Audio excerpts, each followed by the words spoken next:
Mães, celebramos hoje o sexto domingo da Páscoa. Estamos já nos aproximando da reta final do tempo da Páscoa. Nossa, como passou rápido, né? Parece que foi ontem que estávamos acendendo esse círio, celebrando a Páscoa do Senhor. Já se passaram 6 semanas. Estamos entrando agora na 6ª semana. E como nós havíamos falado lá no início, desde a 2ª semana, o tempo da Páscoa, ele é cheio de quê? De temas que o próprio Cristo ressuscitado partilha conosco. A paz, a misericórdia, a fé, o que mais? O amor, a vida eterna. E agora, nessa reta final, ele começa a falar de quem? Do Espírito Santo. Porque já começamos, ele fala de 2 coisas aqui. Da sua ascensão, que vamos celebrar na semana que vem, e do Espírito Santo. Ele vai, mas enviará o Espírito Santo. Eu me lembro que ontem, é claro que toda a comparação que a gente faz, toda a analogia, né, essa palavra mais técnica para a palavra comparação, né? O pessoal quer dizer que é culto, né? Em vez de falar comparação, fala, vamos fazer uma analogia, né? Toda comparação que a gente for fazer ou fizer, não vai ser perfeita.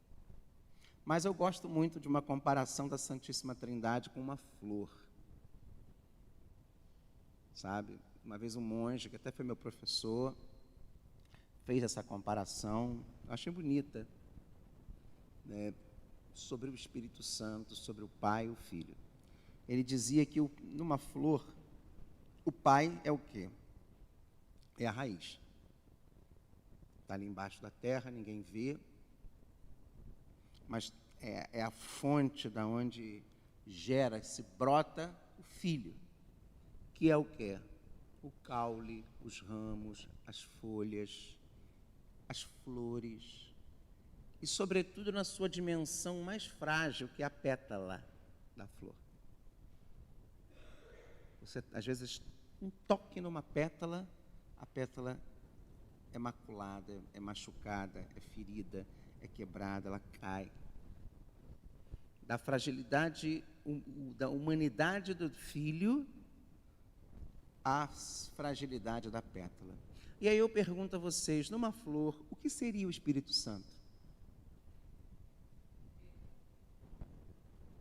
Exatamente, o perfume. Você vê o perfume, mas você sente o perfume. E para que você sinta esse perfume, você tem que ter o quê? Um bom o quê? Um bom olfato. Nós também precisamos desenvolver o olfato. Por exemplo, a minha mãe é deficiente visual. E como deficiente visual, ela desenvolveu o olfato dela. Ela sente cheiros e aromas que a gente normalmente não sente. Às vezes, nós precisamos educar o nosso olfato a sentir o cheiro. Já reparou que a gente sente muito pouco cheiro? Quando você vai num mercado comprar verduras e legumes, né, o que as pessoas fazem quando vão comprar pelo menos aqueles cozinheiros, aquelas pessoas que trabalham na área da gastronomia, eles vão, cheiram para saber qual é o cheiro.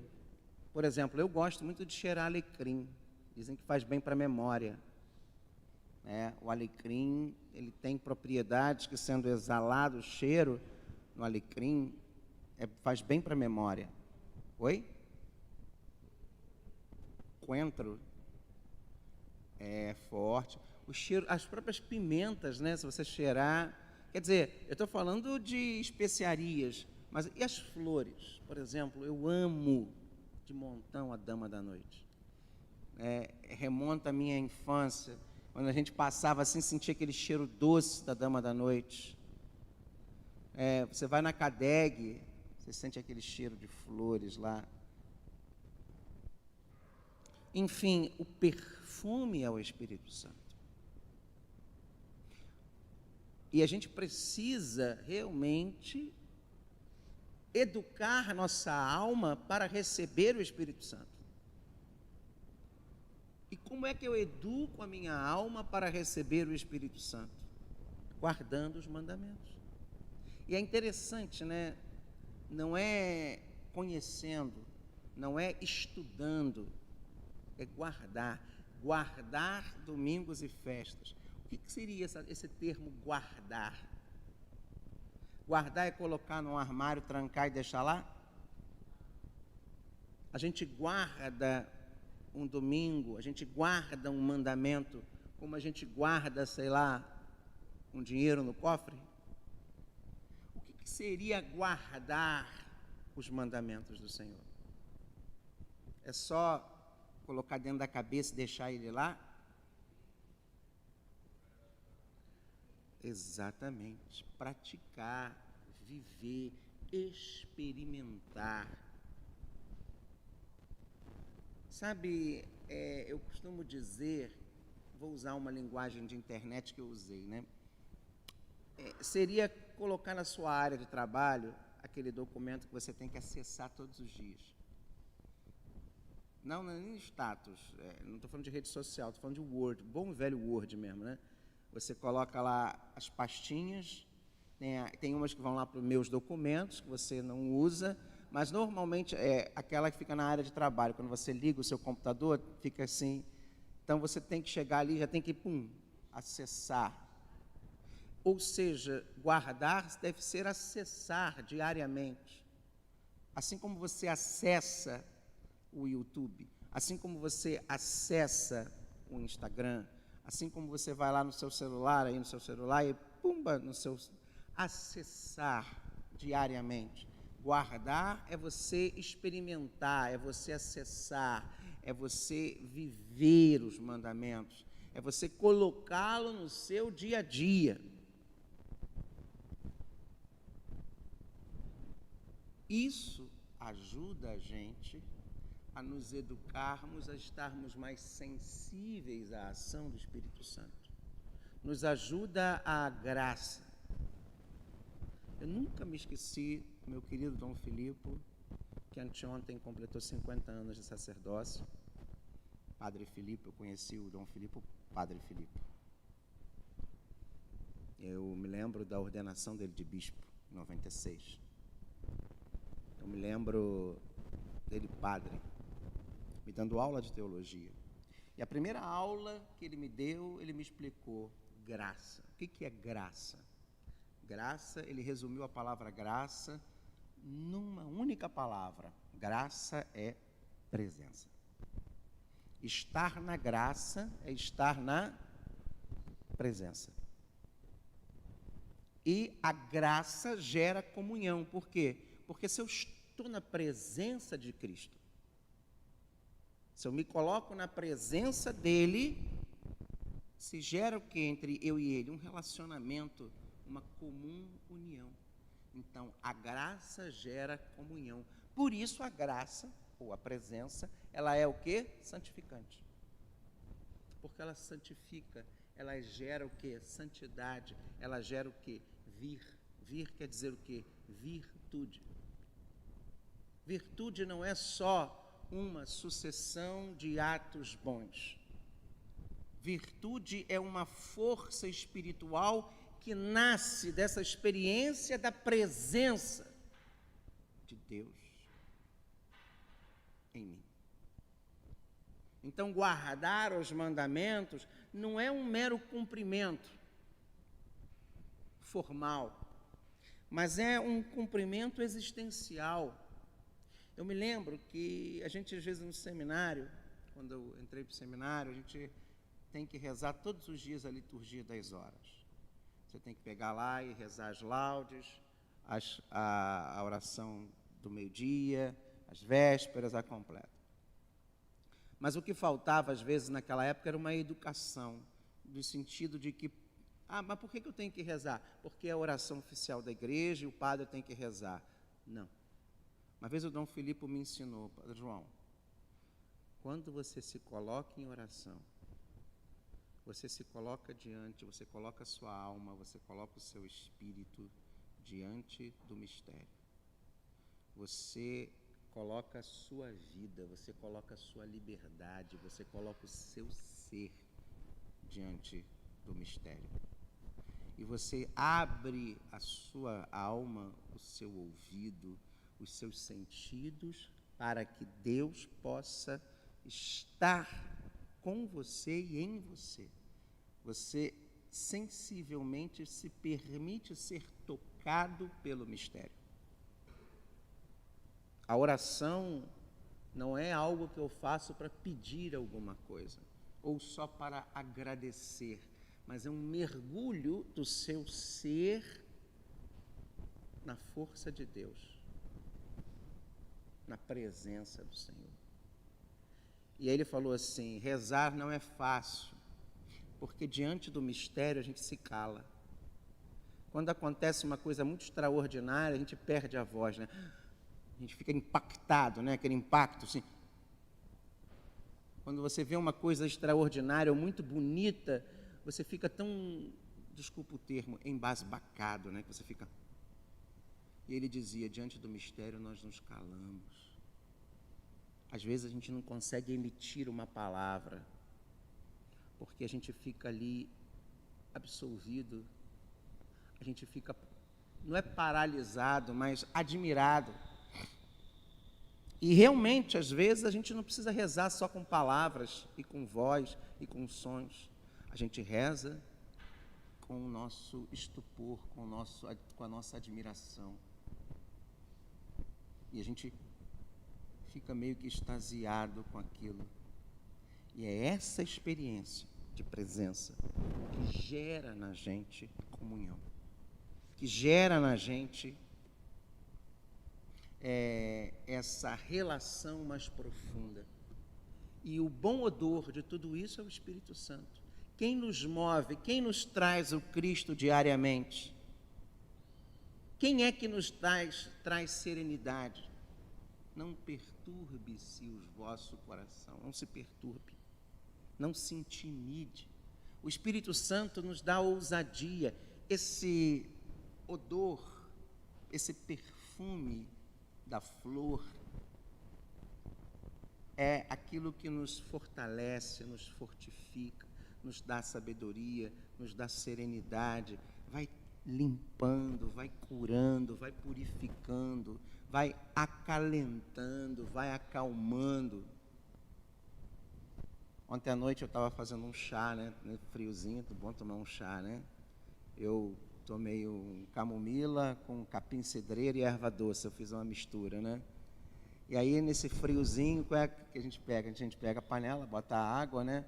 E aí é uma delícia quando você põe assim, vai esquentando, você põe a mão assim em cima da panela, assim, dá aquela esquentadinha. Ou quem tem lareira, né? Que não é o nosso caso aqui, fica ali diante da lareira, aquela sensação daquele calor que acalenta. É isso que o Espírito Santo provoca na alma, no corpo. E Jesus, quando vai para o Pai, ele aqui já está falando, eu vou. É o que nós vamos celebrar semana que vem. Mas eu volto, eu vou enviar o Espírito Santo, defensor. E é esse Espírito Santo que traz a paz. Aquela que ele ofereceu lá no segundo domingo. A paz que o mundo não dá. A paz. Ele é o defensor, o paráclito. Paráclito quer dizer defensor, advogado, do grego. Ele que nos vai conduzir e nos trazer o próprio Cristo, que todos os dias estará conosco até o fim dos tempos. E como? Na Eucaristia. Por isso que sempre, em toda missa, antes da consagração, não sei se vocês repararam, a gente faz uma coisa chamada invocação do Espírito Santo. que no termo grego se chama, o termo técnico seria epíclese ou epiclese, que é: enviai, Senhor, o vosso Espírito Santo, para que estas oferendas se mudem no corpo e sangue. Não tem essa oração? E eu estendo as mãos, e aí toca o sininho. Toda a ação sacramental da igreja nasce da invocação do Espírito Santo. Então é o Espírito Santo que também conduz e nos traz o Cristo. Você sabe que todos nós temos um cheiro, né? Não estou falando do mau cheiro, não, estou falando do cheiro. O bebê, no primeiro momento, conhece a mãe, conhece o pai, pelo cheiro. Pelo cheiro. O Espírito Santo, ele nos dá os... Deixa eu fazer bem assim, né? Uma aspa bem grande, né? Ele nos dá esse cheiro de Deus, esse reconhecimento da identidade de Deus. Ele nos introduz na realidade de Deus. E desde já estamos começando a pedir: vem, Espírito Santo. Vem perfume agradável. Eu diria que nós vamos falar isso mais em Pentecostes, mas já adiantando aqui, dando um semi-spoiler. Se o Pai é o que ama e o Filho é o amado, o Espírito Santo é o amor. E é pela ação do Espírito Santo que nos conduz ao Filho e ao Pai, é que nós vamos experimentar isso que o livro do Apocalipse nos mostrou na segunda leitura de hoje, a Jerusalém Celeste, o céu, nas suas riquezas, nas suas simbologias. É muito bonito ver aqui a simbologia toda, né? Os códigos que o pessoal adora estudar, as muralhas, as portas, a beleza da Jerusalém Celeste. Tudo isso nos foi dado pela ressurreição de Jesus na Páscoa. E por isso, essa igreja primitiva que vemos na primeira leitura dos Atos dos Apóstolos é uma, como eu posso dizer, uma igreja em movimento. O amor é movimento. O amor nos tirou debaixo daquele cobertor hoje quentinho, né? Hoje era o dia da gente ficar na cama até quase meio-dia, né? E estamos aqui hoje, meu Deus do céu. Aquela cama convidativa, né? Aquele travesseiro da NASA, que tem gente que tem, né? Aquele colchão que você deita assim, o negócio faz assim para baixo. Afunda. Que delícia, né? Aquela dormida de conchinha, né? Que delícia. É coisa boa. Eu durmo de conchinha, sabia? Com as minhas 3 cachorras agora, infelizmente. São 3 cachorros na cama do padre. É absurdo isso. Eu pensei que eu... E olha que a minha cama, ela é pequena. Eu não consigo dormir em cama... Lá em casa tem a cama de casal, tem uma cama de viúvo, mas eu só consigo dormir, eu só sei dormir em cama de solteiro, não consigo dormir. E ainda por cima com 3 cachorros. Uma inventa de dormir entre as minhas pernas, outra aqui, e a grande agora que eu comprei, que eu ganhei, que eu adotei, sei lá, não comprei porque eu adotei, cisma de deitar nas minhas costas. Fica, né? Mas eu pensei que eu fosse dormir sozinho, ad eternum. 3 cachorros. Mas olha, gente, que eu acho que tem uma mensagem aqui que Jesus está querendo dizer para todos nós. Ele deixa a paz, não uma paz que o mundo dá, essa falsa paz. Ele deixa a paz daquela que o nosso coração não se perturba. Não vamos permitir que o mundo perturbe o nosso coração. Vamos deixar Deus trabalhar a serenidade. Vamos permitir que o Espírito Santo nos dê ousadia, que não nos intimide. Vamos permitir que o Espírito Santo aumente mais e mais a nossa fé e que gere em nós corações misericordiosos, que possa dissipar os maus entendidos, as confusões e gerar a reconciliação e o amor.